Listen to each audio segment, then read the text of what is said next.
hasil dari diskusi kami yang berjudul Islam pada masa tiga kerajaan besar. Saya Jangan Sanggang dengan 230 atau 7565. Saya bertugas sebagai moderator. Saya akan menjelaskan saya untuk sendiri.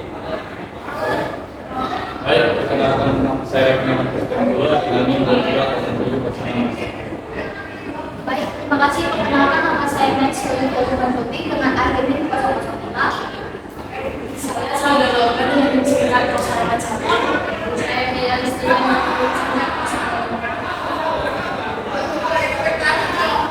Jadi kami akan mempresentasikan hasil dari diskusi kami.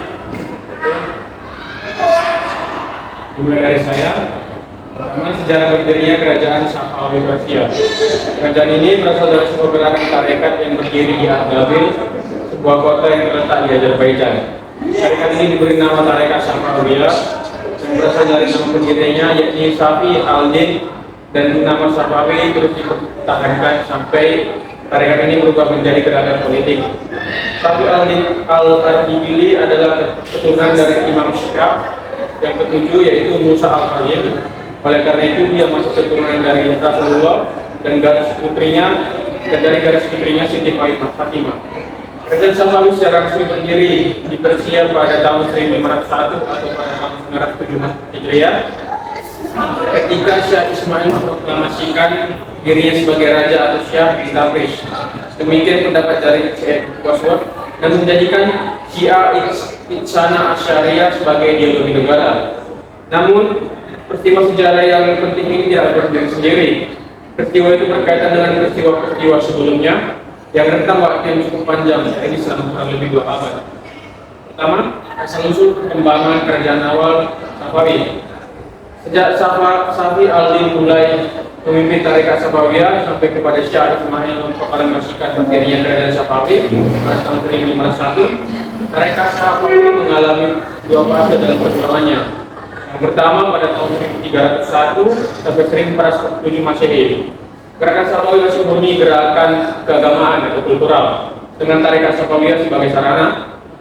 Pengikutnya menyebar mulai dari Persia, Syria hingga ke Anatolia. Kedua, pada masa 1447 sampai 1500 Masehi, tarekat Safawi mulai berubah menjadi gerakan politik struktural dengan memimpinnya Junaid bin Ali. Perubahan terjadi dikarenakan ambisi politik dari diri Junaid. Karena Junaid sebagai pemimpin tarekat, maka pengikutnya dijadikannya pasukan yang diberi nama Kijilbas atau super merah yang berumbai 12 sebagai simbol Syiah Imamah 12. Perkembangan dan kemajuan kerajaan Safawi tidak serta-merta dapat diraih ketika Syah Ismail I memimpin. Tapi kejayaan kerajaan Safawi baru terwujud pada masa pemerintahan Syekh Abbas yang Agung pada tahun 1547 sampai 1608 Masehi. Raja kelima, kemajuan yang dicapai dari kerajaan Safawi meliputi beberapa bidang, antara lain politik, agama, ekonomi, pengetahuan, dan seni. Yang kedua, kebangkitan dan kejayaan kerajaan Safawi. Kejayaan kerajaan Safawi baru terwujud pada masa pemerintahan Syekh Abbas yang Agung, raja yang kelima. Kemampuan yang dicapai kerajaan Safawi meliputi beberapa bidang, antara lain kemajuan pada bidang politik. Pada masa kekuasaan Abbas I merupakan puncak kejayaan kerajaan Safawi. Secara politik mampu mengatasi berbagai konflik dalam negeri yang mengganggu stabilitas warga negara. Merebut kembali wilayah-wilayah yang pernah direbut oleh kerajaan lain di masa raja-raja sebelumnya dengan reformasi politiknya. Kemudian kemajuan pada bidang keagamaan. Pada masa Abbas, kebijakan keagamaan tidak lagi seperti masa Khalifah sebelumnya, yang senantiasa memaksakan agar Syiah menjadi agama negara, tetapi ia menanamkan sikap toleransi. Paham Syiah tidak lagi menjadi paksaan, bahkan orang Sunni dapat hidup bebas mengerjakan ibadahnya. Bukan hanya itu saja, pendeta-pendeta Nasrani diperbolehkan mengembangkan ajaran agama dengan leluasa. Sebab sudah banyak bangsa Armenia yang telah menjadi penduduk setia di kota Stafan. Kemajuan pada bidang ekonomi. Stabilitas politik kerajaan Safawi pada masa Abbas I ternyata memacu perkembangan perekonomian Safawi. Terlebih setelah Kepulauan Hormuz dikuasai dan Kepulauan Burung diubah menjadi Badan Abbas. Dengan dikuasai bandar ini, salah satu jalur dalam laut antara timur dan barat yang bisa dikukuhkan oleh Belanda, Inggris, dan Prancis sepenuhnya menjadi milik Safawi. Di samping sektor perdagangan, kerajaan Safawi juga mengalami kemajuan di sektor pertanian, terutama di daerah Medan Syekh Syukur atau Fertile Crescent. Kemajuan pada bidang pengetahuan dan seni.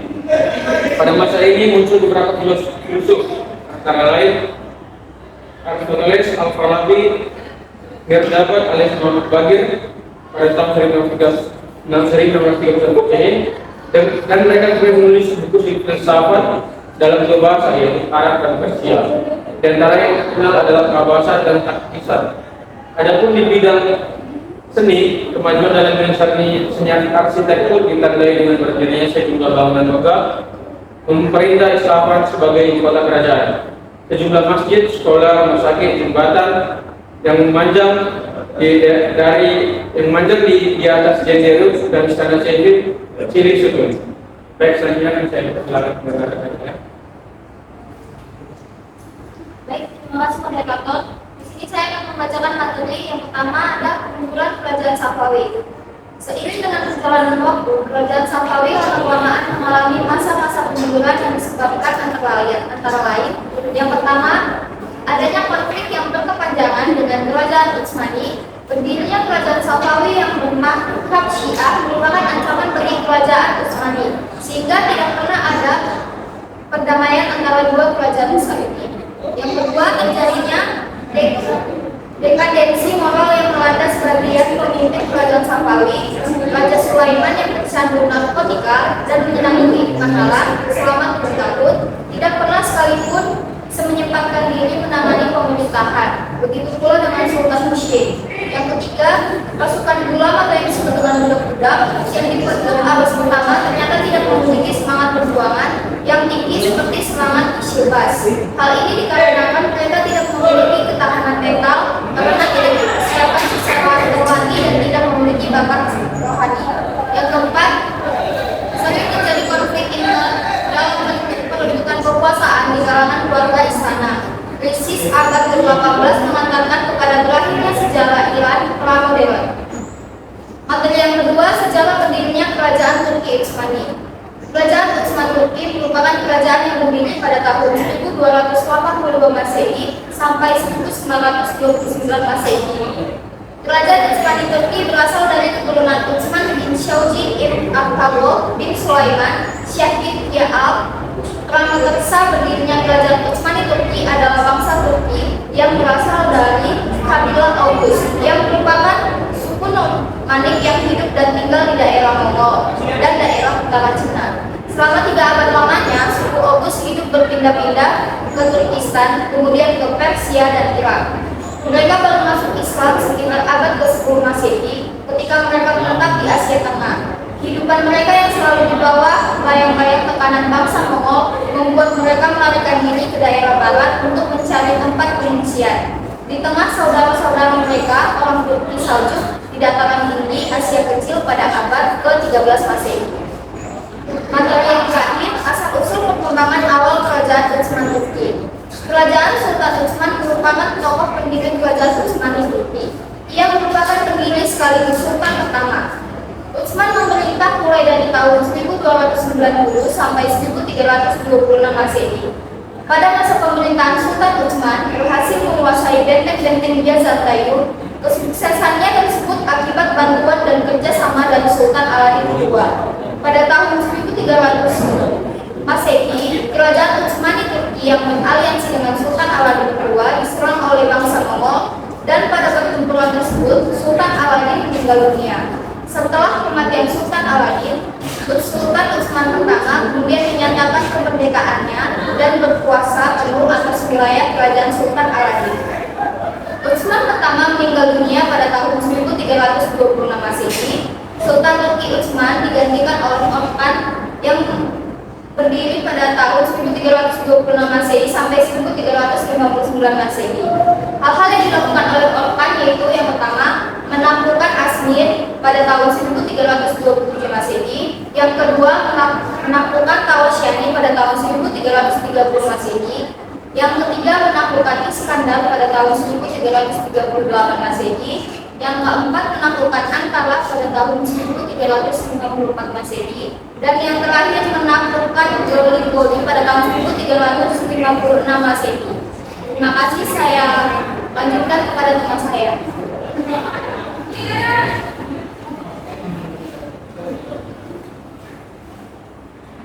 Baik, saya akan melanjutkan kebangkitan dan kejayaan Kerajaan Utsmani. Kerajaan Utsmani Turki merupakan satu-satunya kerajaan Islam yang berhasil menaklukkan Konstantinopel pada masa kepemimpinan Sultan Muhammad Al-Fatih yang memiliki julukan Sang Penakluk. Dia berhasil menaklukkan ibu kota kerajaan Romawi tersebut pada tahun 1453. Setelah penaklukan tersebut, ekspansi Utsmani Turki ke wilayah Eropa menjadi sangat terbuka. Kerajaan Utsmani Turki mencapai kejayaannya pada masa kepemimpinan Sultan Sulaiman I atau Sulaiman yang Agung pada tahun 1520 Masehi sampai 1560 Masehi. Pada masa pemerintahannya, wilayah kekuasaan Kerajaan Utsmani Turki meliputi Afrika Utara, Mesir, Hijaz, Irak, Armenia, Asia Kecil, Balkan, Yunani, Bosnia, Bulgaria, Hungaria, Rumania, hingga ke batas Sungai Danube dan 3 lautan yakni Laut Merah, Laut Tengah, dan Laut Hitam. Kerajaan Utsmani Turki mencapai masa kejayaannya pada masa 3 sultan yakni Sultan Muhammad II yang memiliki gelar Sang Penakluk, Sultan Salim I, dan Sultan Sulaiman I Al-Qanun. Ketiga, kemunduran Kerajaan Turki Utsmani. Masa kemunduran Turki Utsmani dimulai dari krisis suksesi peninggal Sultan Sulaiman pada tahun 1566 Masehi. Sampai sebelum Turki menjadi republik pada tahun 1923 Masehi di tangan Mustafa Kemal Atatürk, tercatat 27 sultan tidak ada lagi yang dapat diandalkan. Banyak faktor yang menyebabkan kehancuran Turki Utsmani ini. Di antaranya wilayah kekuasaannya yang luas, rumit menyusun administrasi negara sehingga administrasi negara Turki Utsmani tidak beres, sementara penguasaannya sangat berambisi memperluas wilayah, ikut perang terus-menerus, akibatnya tidak ada waktu lagi mengurus administrasi negara. Faktor kedua, heterogenitas penduduk. Dengan wilayah yang sangat luas, untuk mengurus penduduk yang memiliki keberagaman etnis, agama maupun adat istiadat, Asia, Afrika, Eropa, maka dibutuhkan sistem birokrasi dan aturan hukum yang mengikat serta administrasi pemerintahan yang teratur. Tanpa didukung oleh administrasi yang baik, maka pemerintah menanggung beban yang berat. Dari sinilah kekacauan itu muncul. Faktor ketiga, kelemahan para penguasa. Sepeninggal Sulaiman, Turki Utsmani diperintah oleh sultan-sultan yang lemah yang tidak dapat mengatur pemerintahan negara. Akibatnya pemerintahan menjadi kacau. Kacauan itu dibiarkan terus dan tidak pernah diatasi secara sempurna. Maka semakin lama semakin parah sampai jatuh sakit di Eropa dan tidak ada yang mampu lagi menyembuhkannya. Selanjutnya, sejarah berdirinya Kerajaan Mughal di India. Peletak dasar dinasti Islam di India adalah Qutbuddin Aibak pada tahun 1208 sampai 1211 yang berhasil mendirikan kerajaan Islam di India yang merdeka. Setelah merasa cukup kuat untuk mendirikan kekuasaan di India, pada tahun 1206, ia mendirikan Kesultanan Delhi di India yang berhasil mempertahankan hingga tahun 1290. Dinasti keturunan Aibak sering disebut dinasti keturunan terakhir hamba-hamba raja, karena Aibak sendiri bukanlah keturunan raja. Sultan Balban adalah raja terakhir dinasti keturunan hamba-hamba raja. Dia tidak meninggalkan keturunan dan pemerintahan Kesultanan Delhi selanjutnya diambil alih oleh dinasti raja-raja keturunan Khilji pada tahun 1290 sampai 1321. Kemudian dilanjutkan raja-raja keturunan Tughlaq pada tahun 1321 sampai 1399. Dinasti para Said pada tahun 1414 sampai 1451 dan dinasti raja-raja keturunan Lodi pada tahun 1461 sampai 1526. Kemudian yang terakhir adalah dinasti Mughal. Pada tahun 1526 terjadi pertempuran besar di kota Panipat. Sultan Ibrahim Lodi dapat dikalahkan oleh tentara Sultan Babur dan berakhirlah kerajaan Delhi kemudian mendirikan kerajaan Mughal dan pemerintahnya terkenal dengan nama Kesultanan Mughal dengan ibu kotanya di kota Agra. Selanjutnya kalau Tuhan berkenan. Baik, saya akan membacakan materi tentang asal-usul perkembangan kerajaan Mughal. Islam diperkirakan masuk ke India pada abad ke-5 Masehi melalui jalur perdagangan.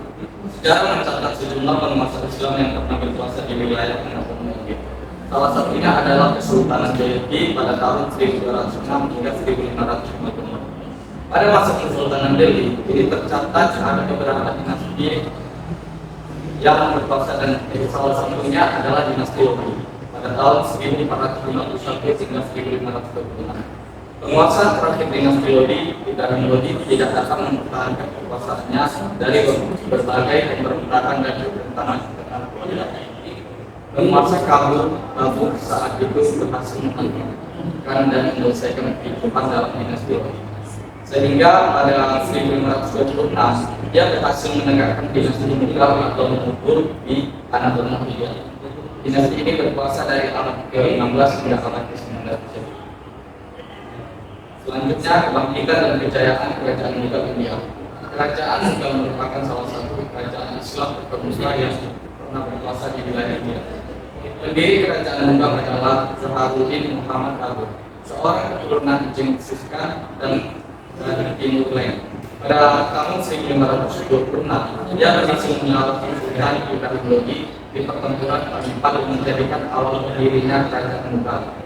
Puncak kejayaan kerajaan Mughal terjadi pada masa pemerintahan Akbar Agung pada tahun 1556 hingga 1505. Ia dikenal sebagai penguasa yang bijaksana, menciptakan stabilitas politik, mengembangkan administrasi pemerintahan, dan menanamkan kebijakan toleransi beragama.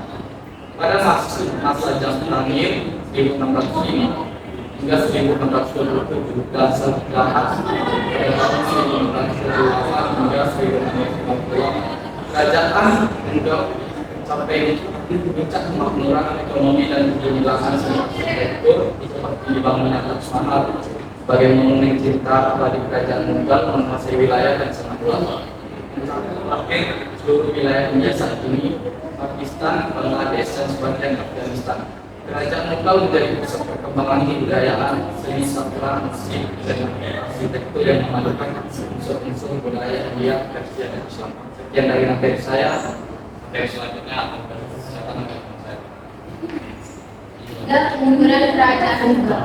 Pimpinan Sultan Bagadursha menghadapi keadaan kerajaan sulit untuk dikendalikan.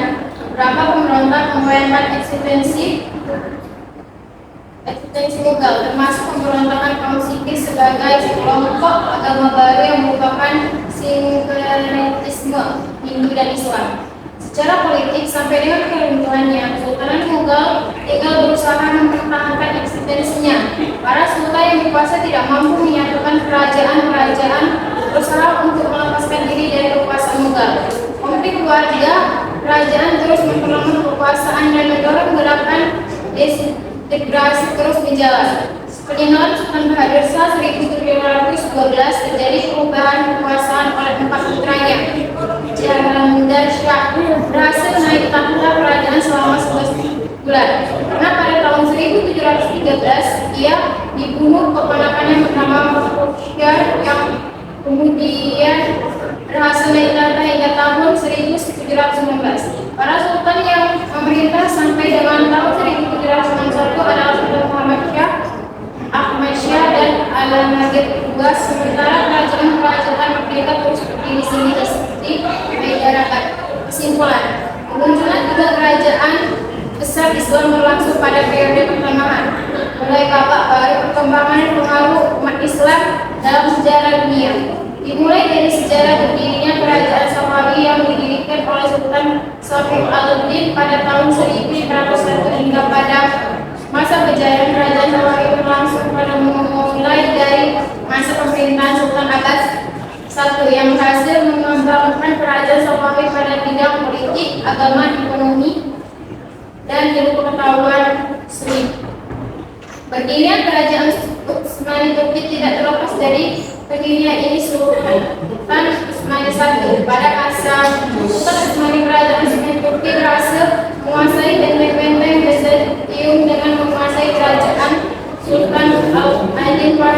kejayaan Kerajaan Sultan Turki tidak terlepas dari peran tiga Sultan Muhammad II,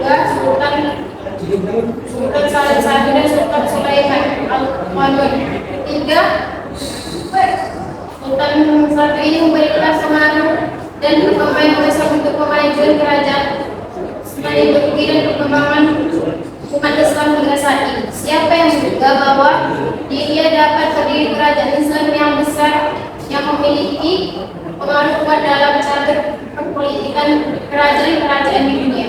Meskipun berada di benua dengan mayoritas penduduk beragama Hindu dan Buddha, kerajaan Mughal ternyata dapat tumbuh dan berkembang dengan pesat. Sejarah berdirinya kerajaan Mughal dan letak dasar Islam di India tidak terlepas dari seorang tokoh yang bernama Qutbuddin Aibak. Perkembangan kerajaan Mughal terjadi pada masa Sultan Akbar dan berakhir setelah masa pemerintahan Aurangzeb. Sekian saya lanjut kepada saudara. Terima kasih. Kita presentasi ini.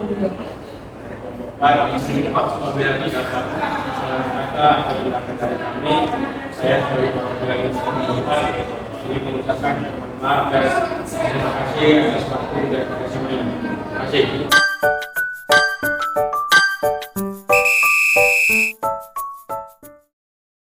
Perkenalkan, nama saya Tini Indonesia Nora dengan NIM 2004 dari kelompok 6. Saya ingin bertanya kepada Mesya. Pertanyaan saya adalah, apa perbedaan utama antara Kesultanan Utsmaniyah, Kesultanan Safawi, dan Kesultanan Mughal dalam perjalanan Islam dan prestasi budaya? Terima kasih. Sebelumnya saya Emil Armastion dengan NIM singkat 021 ingin bertanya kepada Riki Yohanes. Tadi dijelaskan bahwa ada hubungan antara dinasti Safawiyah dengan Utsmani, dan juga salah satu penyebab runtuhnya dinasti Safawiyah adalah konflik dengan Kesultanan Turki Utsmani. Pertanyaan saya adalah bagaimana konflik tersebut bisa terjadi dan apa penyelesaiannya? Terima kasih. Terima kasih moderator atas kesempatannya. Izinkan saya memperkenalkan nama terlebih dahulu. Nama saya Sulani Putri dengan NIM 2307060045. Ingin bertanya kepada Revin, apa saja peninggalan kebudayaan pada masa pemerintahan Sultan Syahrir? Terima kasih. Terima kasih kawan-kawan atas hadirnya semuanya. Kami dari Profesional akan menjawab semua. Pertanyaan pertama akan dimulai dari Mercy. Terima kasih moderator. Di sini saya akan menjawab pertanyaan dari TV yang dimana pertanyaannya itu apa perbedaan utama antara Kesultanan Utsmaniyah, Kesultanan Safawi, dan Kesultanan Mughal dalam pendidikan Islam dan prestasi budaya. Kesultanan Utsmaniyah, Kesultanan Safawi, dan Kesultanan Mughal merupakan tiga kerajaan Islam besar yang berkuasa di wilayah berbeda selama periode abad pertengahan dan awal modern. Meskipun memiliki kesamaan dan menganut Islam, ketiga kerajaan ini menunjukkan perbedaan signifikan dalam kebijakan Islam dan prestasi budaya mereka. Dalam kebijakan Islam, Utsmaniyah menganut Islam Sunni, khususnya mazhab Hanafi, mengklaim diri sebagai pelindung dan pemimpin dunia Islam Sunni. Sedangkan Safawi menganut Islam Syiah, tepatnya Syiah 12, berusaha menyebabkan Syiah sebagai bentuk perlawanan terhadap Sunni Utsmaniyah. Dan sedangkan Mughal awalnya menganut Islam Sunni, kemudian mengadopsi sikap toleransi beragama di bawah Akbar Agung dengan menggabungkan unsur-unsur Hindu dan Islam. Yang kedua, kesamaan dan perbedaan prestasi budaya. Utsmaniyah terkenal dengan arsitektur megah seperti masjid biru, kaligrafi, keramik, tekstil, dan seni dekoratif lainnya. Istanbul menjadi pusat kebudayaan dan peradaban di Utsmaniyah. Sedangkan Safawi dikenal dengan seni lukis, penyiapan Persia, arsitektur seperti Masjid Iman, di Isfahan, kerajinan seperti permadani dan keramik. Dan sedangkan Mughal memiliki warisan seni dan arsitektur yang kaya seperti Taj Mahal, lukisan miniatur, taman, dan seni dekoratif lainnya, mempromosikan sinkronisme budaya antara Islam dan Hindu. Terima kasih. Saya kembalikan ke moderator. Terima kasih atas jawabannya. Selanjutnya saya persilakan kepada Revin untuk menjawab pertanyaan.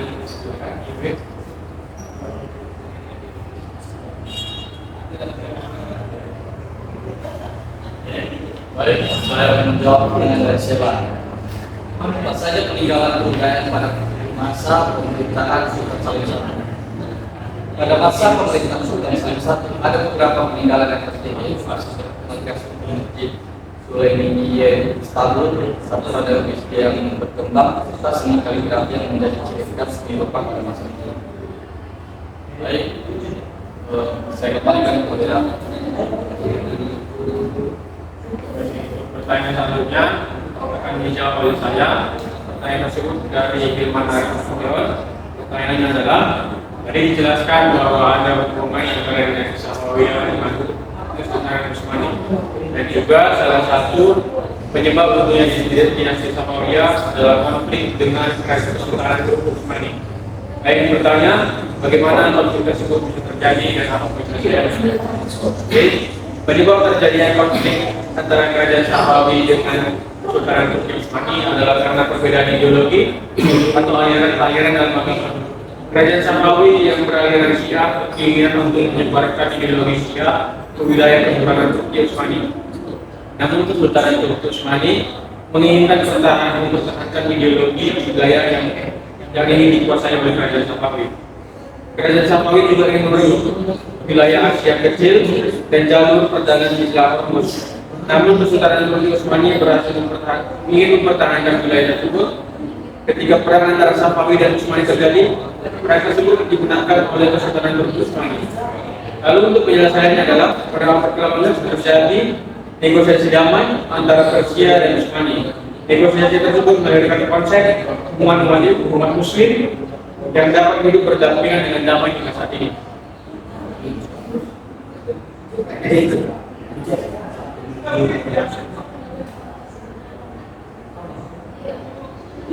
Baik, untuk pertanyaan selanjutnya akan dijawab oleh Saudara. Baik, saya akan menjawab pertanyaan dari Tri Elsa, yaitu jelaskan peran seni dan arsitektur Islam dalam perkembangan budaya dan identitas kesultanan di Turki Utsmani. Seni dan arsitektur Islam memainkan peran yang sangat penting dalam perkembangan budaya dan identitas kesultanan Turki Utsmani. Beberapa aspek uniknya, yang pertama arsitektur monumental. Sultanan Utsmani membangun masjid-masjid, istana, madrasah, dan bangunan publik lainnya yang megah dan indah sebagai simbol kekuasaan dan kemakmuran kerajaan. Beberapa contoh utama adalah Masjid Seki di Istanbul, Masjid Sultan Ahmed atau Masjid Liu, dan Istana Taukafi. Kedua, penggabungan gaya. Arsitektur Utsmani menggabungkan berbagai gaya seperti Bizantium, Persia, dan gaya-gaya lokal lainnya. Ini mencerminkan karakter kosmopolitan dan multibudaya kerajaan Utsmani. Yang ketiga, dekorasi dan ornamen. Seni dekoratif seperti kaligrafi, pola geometris, dan motif tumbuhan digunakan secara luas dalam dekorasi interior dan eksterior bangunan sebagai manifestasi prinsip-prinsip estetika Islam. Yang keempat, penekanan pada keindahan. Seni dan arsitektur Utsmani menekankan keindahan, proporsi, dan keseimbangan sebagai cerminan kesempurnaan penciptaan Tuhan. Sekian pertanyaan saya dan diberikan oleh Saya akan menjawab pertanyaan yaitu mengapa kerajaan berusaha melepaskan diri dari kuasa Mughal? Jawabannya, kerajaan Turki India pada masa itu berusaha melepaskan diri dari kuasa karena beberapa alasan utama. Satu, pergolakan internal. Kekuasaan Mughal mengalami penurunan akibat pergolakan internal dan konflik tensi di antara para penguasa Mughal. Hal ini melemahkan otoritas pusat dan menyebabkan ketidakstabilan politik di kerajaan Mughal. Yang kedua, peningkatan otonomi lokal. Beberapa kerajaan di India mulai menginginkan otonomi lokal yang lebih besar dan kemerdekaan dalam mengatur wilayah mereka sendiri. Mereka ingin membebaskan diri dari kendali pusat agar dapat mengelola pusat internal dan eksternal mereka sendiri. Tiga, penurunan kekuasaan Mughal. Penurunan kekuasaan dan pengaruh Mughal membuat beberapa kerajaan melihat kesempatan untuk memperluas wilayah dan kekuasaan mereka sendiri. Mereka melihat kelemahan Mughal sebagai peluang untuk meraih kemerdekaan dan kekuasaan yang lebih besar di wilayah mereka. Yang keempat, faktor ekonomi. Beberapa kerajaan merasa bahwa dengan melepaskan diri dari kekuasaan Mughal, mereka dapat mengendalikan sumber daya ekonomi mereka sendiri tanpa harus membayar pajak atau kontribusi pertahanan kekayaan dan keuntungan mereka sendiri. Dengan kombinasi faktor-faktor ini, kerajaan-kerajaan India pada masa itu bisa melepaskan diri dari kekuasaan Mughal untuk mencapai ekonomi, kekuasaan mereka yang lebih besar dan atas wilayah dan sumber daya mereka sendiri.